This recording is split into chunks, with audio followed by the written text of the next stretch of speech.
Bundan 15 yil muqaddam Quyoshda dahshatli portlash sodir bo'lib, Yerning ozon qatlamini yo'q qildi. Oqibatda Yerdagi havo 66 darajagacha ko'tarilib, Yer yuzida deyarli barcha jonzotlar shashlikka aylandi. Kino boshida maxsus kiyim kiyib, chang to'zonda it quvgan jinnidek izrib yurgan bosh qahramonimizni ko'ramiz. Birdan uning soati radiatsiya xavfidan xabar beradi va u o'zining temir kuchugi bilan darhol korzinka ichiga berkinadi. Ichkaridagi eski jasad oldidan esa befarq o'tib ketadi-yu, lekin do'konni allaqachon hamshaharlarimiz ship-shidam qilib ketishganini ko'rib siqiladi.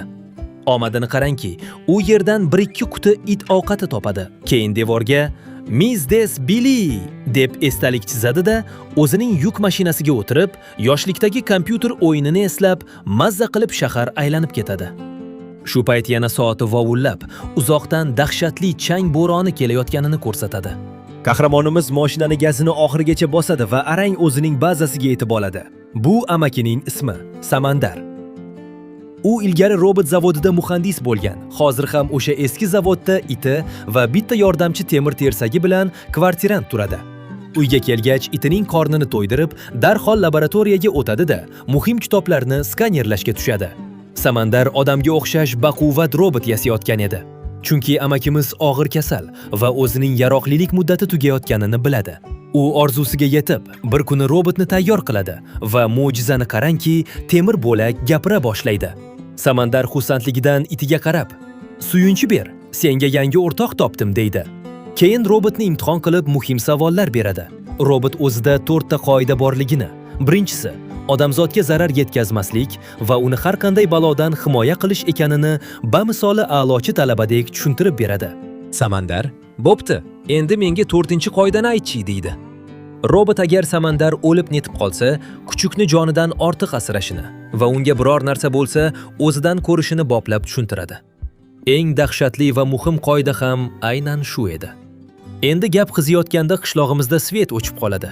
Samandar uni tuzatish uchun tomga chiqsa, naryoqdan ulkan bo'ron bostirib kelyapti.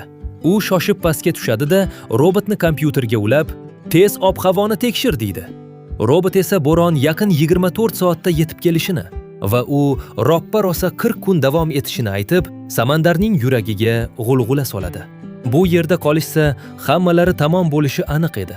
Shuning uchun Samandar tavakkal qilib, hoziroq ko'ch-ko'ronni yig'ishni buyuradi. Xaritani obdon titkilab, g'arbga qarab qochishni ma'qul ko'radi va itiga "Gojer, yig'ishtir matohlarni, San-Fransiskoga suramiz. Omadimiz kelsa, u yerdan tekin ovqat toparmiz" deydi. Shu payt Samandarning burni qonaydi.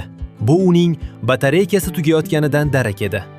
U vaqt yo'qligini tushunib, robotni shoshilinch safarga tayyorlay boshlaydi. Ammo bo'ronning tezligidan Samandar robotga ma'lumotlarning bor yo'g'i 72% ni yuklashga ulguradi va robotning miyasi chala pishgan somsadek bo'lib qoladi. Samandar unga yurishni o'rgatadi. O'zi qadam tashlasa, temir ham orqasidan maymoqlanib taqlid qiladi. Keyin bor oziq-ovqat va dorilarni mashinaga bosib, San-Fransisko tomon ketishadi. Yo'lda ketisharkan robot, "Akaxon, hamma odamlar to'yga ketganmi?" deb so'raydi. Samandar esa, "Bu uzoq hikoya, keyin aytib beraman" deydi. Keyin mashinani xavfsizroq joyga to'xtatib, temirga amaliy dars o'tish uchun eski teatr binosiga kirishadi va u yerdan bir qop popkorn topib olishadi. Samandar popkornni tashqaridagi likopchaga solishi bilan harorat yuqoriligidan Makka johorilar o'z-o'zidan qarsillab ochila boshlaydi. Shu payt yana bo'ron bostirib keladi. Qochishga kech bo'lganini tushungan Samandar mashinani chetga olib, atrofga qoziq qoqib, mashinani troslar bilan yerga mahkam bog'lay boshlaydi. Robot ham unga baquvvat qo'llari bilan yordam beradi. Bo'ron shunchalik quturib keladiki, mashina xuddi varrakdek havoga ko'tarila boshlaydi. Arqonlar bitta-bitta uziladi. Lekin baxtimizga hamyurtlarimiz omon qolishadi. Bo'ron o'tib ketgach, Samandar tashqariga chiqib, balon teshilganini ko'radi. Zaxira g'ildiragi bor-u, lekin almashtirishga damkrat yo'q. Shu payt bizning temir tusak yordamga kelib, mashinani bir qo'llab ko'tarib turadi. Samandar ham fursatni boy bermay, ishini bitirib oladi. Bu yordamdan boshi osmonga yetgan Samandar robotga Dilshod deb ism qo'yadi. Shu yerda tunab qolishadi. Samandar Dilshodga hayot maktabidan dars o'tadi. Ertasi kuni tongda quyosh panellari o'z-o'zidan ochiladi. Samandar uyg'onib qarasa, Dilshod kuchukning ketidan xurib, unga taqlid qilib yuribdi. Samandar, Tinchlikmi desa, Dilshod xafa bo'lib, "Bu kuchugingiz meni odam o'rnida ko'rmayapti" deydi. Samandar esa, "U shunchaki senga hali o'rgana olmadi" deb uni yupatadi. Yo'lga tushishadi. Ancha masofadan keyin Samandarning yana mazasi qochadi. Dilshod darhol, "Aka, rulga men o'tiraymi?" deb so'raydi. Samandar ko'rmaydi. U mashinani bir restoran yonida to'xtatib, robotni qoldirgancha ichkariga kirib ketadi. U yerda qattiq yo'talib, mazasi qochadi. Kuchuk ham egasining ahvolini sezgandek ichkariga qarab yuguradi. Bir o'zi qolgan robot esa kallasi aynib, rulga o'tirib gazni bosib yuboradi. Samandar esa mashinasi o'z-o'zidan yurib ketib, qayergadir urilganini ko'radi. Ammo u maxsus kiyimisiz qaynoq quyosh ostiga chiqa olmagani uchun uzoqdan turib Dilshodga, "Qo'y bola, sen hali shopirlikka tayyor emassan. Ko'chada qancha radar borligini bilasanmi?" deb baqiradi.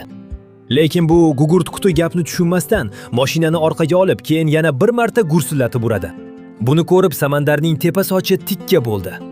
U Dilshodni yoniga chaqirib, quyosh nuri qanchalik xavfli ekanini ko'rsatish uchun qo'lini bir pasga tashqariga chiqaradi. Terisi shashlik bo'la boshlaydi. "Tushunaman. Endi tuxumdan chiqding, lekin tezroq ulg'ayishing kerak. Men seni mana shu kuchuk omon qolishi uchun yasadim. U esa sendek quyoshda ermay yura olmaydi. Tushunyapsanmi?" deydi. Keyin Samandar yo'lda Dilshodga rul boshqarishni o'rgatishga qaror qiladi. Omadni qarangki, Dilshodning operativkasi kuchli ekan.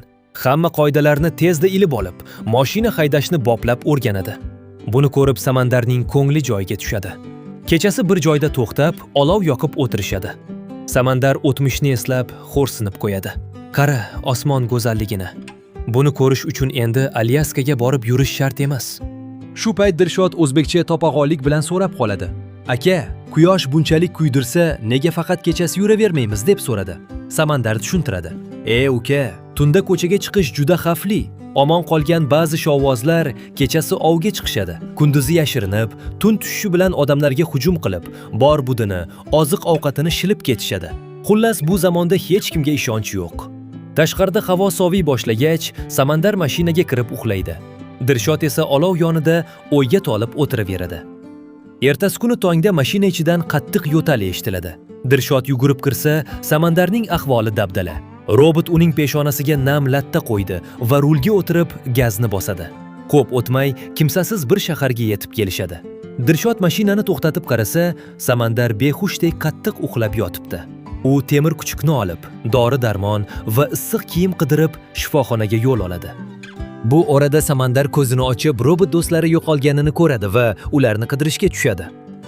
Boshqa tomonda esa kichik robot bir o'yinchoqqa qiziqib tuzoqqa tushadi va qarsillab ikki bo'lakka bo'linib ketadi. Samandar bino ichiga yetib kelganida kichik robot allaqachon jon taslim qilgan edi. U robotni o'chirib qo'yadi. Shu payt bir dasta dori ko'tarib olgan Dilshod paydo bo'ladi. Samandar, "Senga bu yerda pishirib qo'yibdimi? Bu yer juda xavfli-ku", deb baqiradi.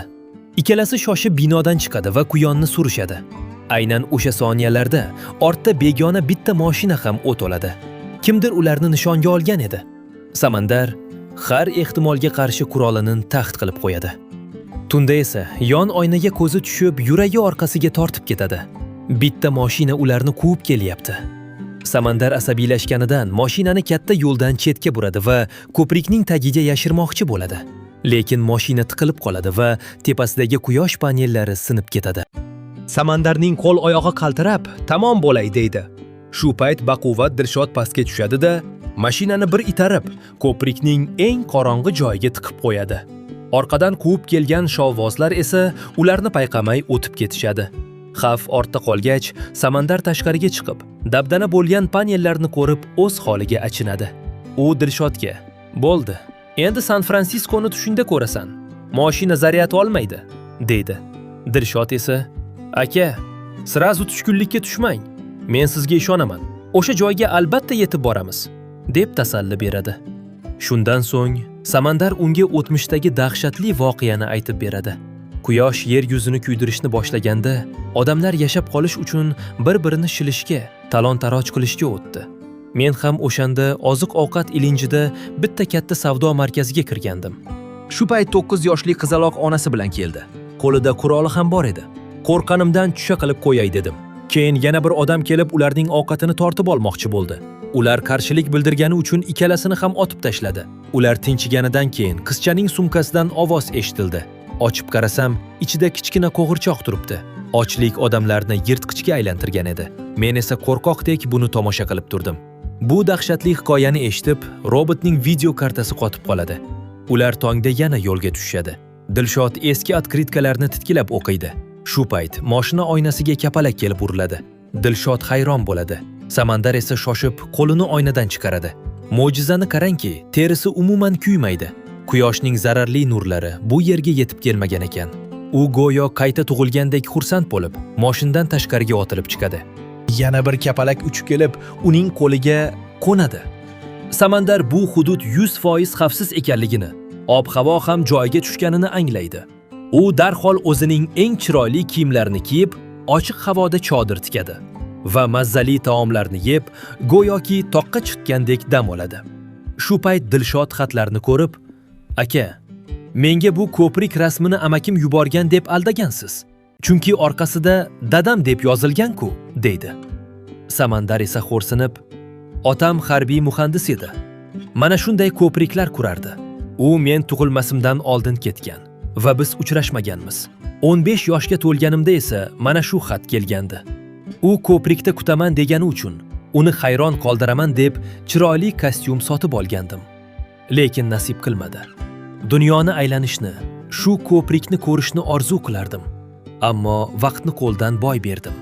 Odamzod o'zi g'alati. Imkon borida buning qadriga yetmaydi", deydi. Robot esa, "Istasangiz hoziroq o'sha yerga borib kelamiz", deydi. Samandar boshini chayqab, "Yo'q, mening yaroqlilik muddatim tugadi. Iltimos, menga va'da ber. Men ketgach shu kuchukni xor qilmaysan", deydi. Dilshod bosh qimirlatadi. Robot esa kuchuk bilan birga ko'ptok o'ynashni boshlab, Dilshodni ham chaqiradi.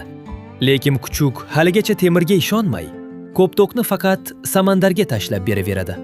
Samandar esa jilmayib, "Hech qisi yo'q.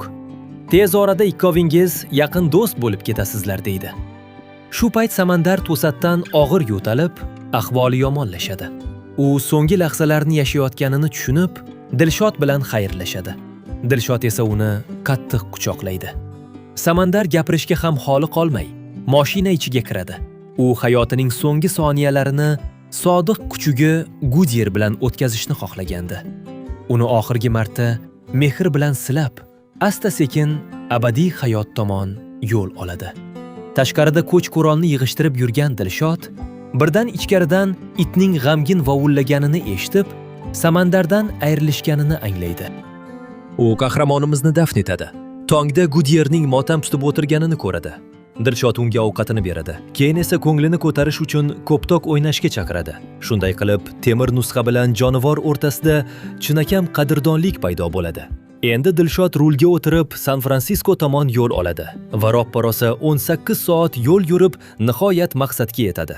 Garchi bu ko'prikka kelishni umr bo'yi orzu qilgan Samandar yonlarida bo'lmasa-da, Dilshod va Goodyear o'sha yerda turib go'zallikdan hayratga tushishadi. Dilshod qadrdonining xotirasi uchun o'sha yerga birga tushgan suratni yopishtirib qo'yadi. Shu payt ko'zi bir begona xatga tushadi.